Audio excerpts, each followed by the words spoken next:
রাহুল, তোমার পাপ শোধিত হয়েছে। আত্মা এখন মুক্ত।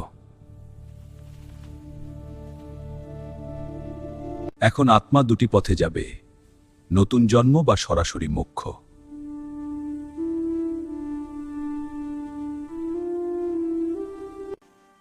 নতুন জীবন শুরু হবে মানব বা দেবজাতিতে, কর্মের উপর নির্ভর করে।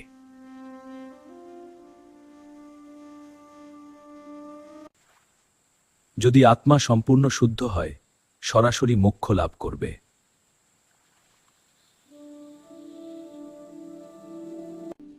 আমি শিখেছি এবার সত্য ও ধার্মিক পথে চলব।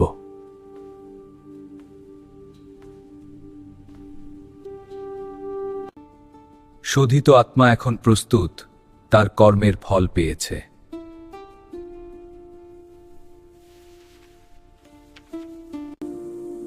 আমি আর কখনো পাপ করব না, সত্য ও ধার্মিক পথে থাকব।